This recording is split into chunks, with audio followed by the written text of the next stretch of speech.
Good morning, আবার নিয়ে চলে এলাম একটা নতুন সকাল, একটা নতুন দিন আর একটা নতুন ভিডিও। তো হ্যালো সবাইকে, আমি তৃপ্তি। আমার নতুন আর একটা ভিডিওতে তোমাদের সকলকে জানাই অনেক অনেক ওয়েলকাম আর আমার অনেক অনেক ভালোবাসা। আশা করি পুরো ভিডিওটা দেখবেন ও আপনাদের ভালো লাগবে। ওই যে সূর্যি মামা গাছের ফাঁকা দিয়ে উকি দিচ্ছে। ওই দেখো ভাতের থালা, ওটা নিয়ে চলে এসছে এখানে। এদেরকে যে কি বলবো, আমরা সবাই চলে এসছি, ও কি আর ঘরে থাকবে, তাই না? থালাতে আর ভাত নেই, তুই আসো, যাও যাও যাও যাও, ঘরে রেখে আসো, যাও রান্নাঘরে চলো চলো চলো। ওরা তো বেরিয়ে গেল, এই মাত্র বেরিয়েছে। তো বাইরেটা ওদের বেরোনটা দেখাতে পারলাম না, কারণ বাইরে একটু কাজ চলছে সেই জন্য। তো আর কি, এখন নিজের কাজকর্ম শুরু করি। কে দিল পয়সাটা? কে দিয়েছে তোমাকে? আমাকে তো দিচ্ছ, তোমাকে কে দিল? গতকাল তো ছিল এখানে হাটবার, তো রাত্রেবেলা সবাই মিলে চলে গেলাম হাটে। তো সেখান থেকে সবজি বাজারও ছিল আর বিশেষ কিছু কাজও ছিল। তো সেখানে গিয়ে সব কিছু তো শেষ হলো। আসার সময় আমার ছেলের এই জিনিসটা দেখে পছন্দ হলো, ওর নাকি এটা ভীষণ পছন্দের, ওটা ওকে কিনে দিতেই হবে। উপায় না পেয়ে ওর বাবা লাস্টে এটাকে কিনেই দিল। আর এটা দেখে আমার মেয়ের অবস্থা দেখো। হ্যালো, কথা বলো কথা বলো। উমা যেটা বলছে সেটাতেই কথা বলছে।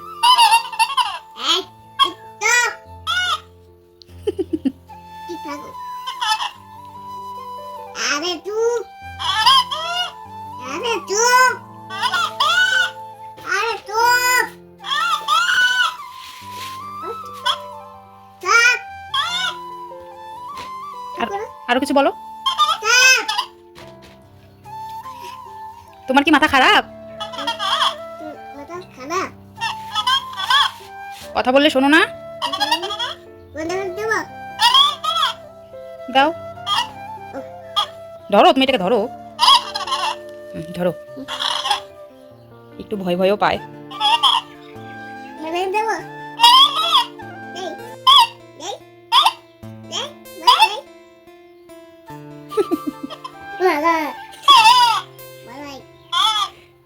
এটা কি করছিস? ঝাড়ু নিয়েছে, এটাকে মারবে বলে চুপ কেন হচ্ছে না?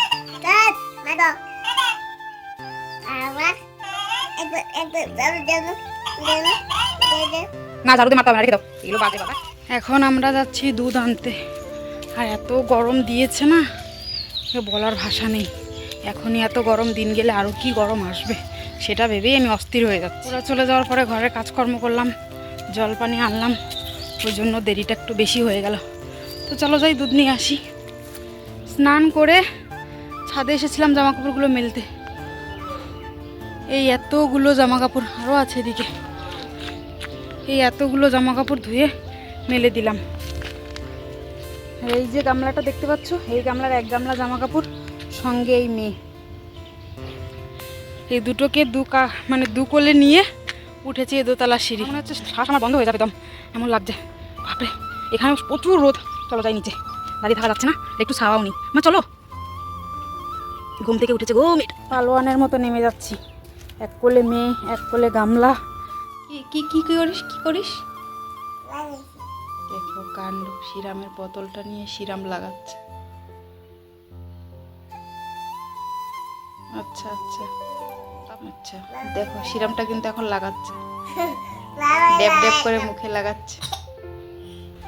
এই যে আমার ঠাকুর দেওয়া কমপ্লিট। আর ঠাকুর দিতে গিয়ে দেখো, ঠাকুরের ওখান থেকে নিয়ে সিঁদুর লাগিয়েছে কপালে। আমার মেয়ের মাথায় যে এত বুদ্ধি সেটা আমি জানতাম না।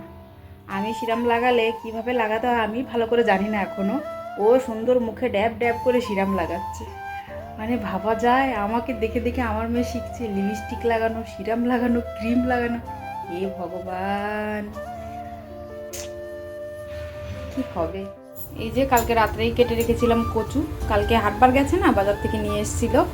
তো এখন একটু সিদ্ধ করতে বসিয়ে দিয়েছি, বেশি না, অল্প সিদ্ধ করবো। আর এদিকে বসিয়েছি দুধ, মানে চা করব। রান্না করতে করতে আমার একটা পার্সেল আসলো, তো পার্সেলটাকে রিসিভ করে আনলাম। এখন দেখি জিনিসটা কেমন। অনলাইন থেকে কিছু অর্ডার করতে না আমার একটু ভয়ই করে, এত ট্রাক যায়, কি করে কথা শুনবে আর কি করে বলবো আমি সেটাই বুঝতে পারি না। চলো এটাকে খুলে দেখি।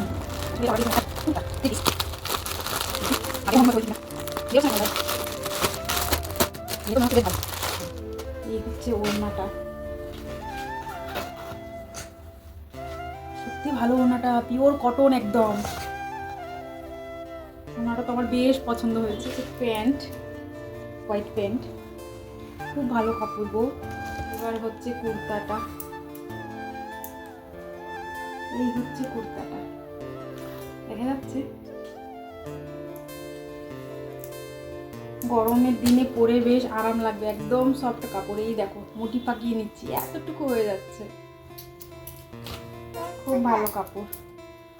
তবে আমি অনলাইন থেকে জিনিস কিনলে সব সময় চেষ্টা করি আমার থেকে এক সাইজ বড় দেওয়ার। যেমন এটাকে আমি এক্সেল সাইজ দিয়েছি, তো আমি জানি অনলাইন থেকে সব কুর্তাগুলো একটু শর্টই আসে, ওই জন্য একটু বড় সাইজ অর্ডার করি। চারিদিকে একটু মেরে নিই, মানে সেলাই করে নিই, আর যাতে ঝুলটা ছোট না হয়।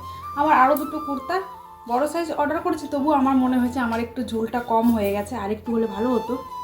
তো এটা ঠিক আছে, এটা ঠিক আছে, আমার তো বেশ ভালো লেগেছে সিম্পলের মধ্যে। আসলে দুদিন পরে যাবো এক জায়গায় ঘুরতে, তো সেই জন্য একটু শপিং হচ্ছে। আমার আরও পার্সেল আছে, আস্তে আস্তে আসবে, আরও বেশি নেই, ওই একটাই আছে। তো বেশ ভালো লাগলো। আর তোমাদের কেমন লেগেছে অবশ্যই জানিও। আমি তো প্রথমে দেখে ভেবেছিলাম খুবই মোটা হবে কাপড়টা হয়তো, কিন্তু সত্যি মোটা না, একদম পাতলা। গরমের দিনে কোথাও যে ট্রেনে বা গাড়িতে বাসে তুমি যেতে পারবে, খুবই পাতলা, খুবই হালকা। তো আমার তো বেশ ভালো লেগেছে। কড়াই থেকে দেখো কড়াইও পুড়ে গেছে, ডেলিভারি বয় ফোন করার সঙ্গে সঙ্গে আগুন দিয়ে গেছি বেশি, এদিকে পুড়ে যাচ্ছিল। তৎক্ষণাৎ মাছটাই থালে নামিয়েই একদম দৌড় দিয়েছি। এখানে পটল বের করে রেখেছি, এটাকে ভাজবো। আর এই যে কচু সিদ্ধ করে রেখেছি, এটাকে তরকারি বানাবো। তো চলো ঝটপট করি, খিদে খুব জোর পেয়েছে। নিয়ে গেছি, ছাদে এসেছি জামা কাপড়গুলো নিতে। এই যে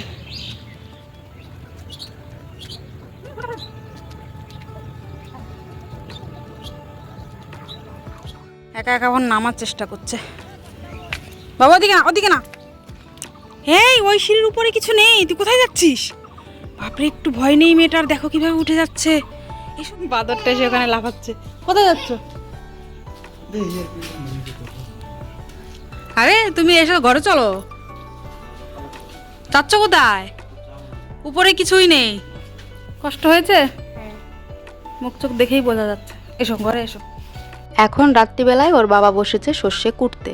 ওর ইচ্ছে ইলিশ ভাপা খাবে, সেই জন্য সর্ষেটা কুটতে বসেছে। আসলে আমার মিক্সিটাও খারাপ হয়ে গেছে, আর এখানে তো শিলপাটাও নেই, সেই জন্য এই কুটেই আমাদের খেতে হয় যদি সর্ষে দিয়ে কিছু খেতে হয়। তো ও কুটতে বসে পড়েছে, আর আমি ইলিশ ভাপাটা বানাবো। আচ্ছা, আরও একটা কথা তোমাদের বলি, আমার ছেলেকে নিয়ে 2 দিন মাত্র গেছে হসপিটালে, মানে 2 দিন পরস্পর গেছে, বুধবার বৃহস্পতিবার। তো বুধবার তো কাজ হয়নি, বৃহস্পতিবার হলো। ডক্টর বলেছে এখনও অল্প গ্যাপ আছে, তো সেটা সময়ের সঙ্গে ঠিক হয়ে যাবে, আর ওষুধ দিয়ে দিয়েছে। তো বলেছে বেশিরভাগটাই ভালো হয়ে গেছে, শুনে খুবই শান্তি লাগলো। তো এই যে ইলিশ ভাপা বসিয়ে দিয়েছি। তো চলো আজকের মতো ভিডিওটা এখানেই শেষ করি। ভালো লাগলে একটা লাইক শেয়ার সাবস্ক্রাইব করে পাশে থেকো। চলো টাটা অ্যান্ড গুড নাইট।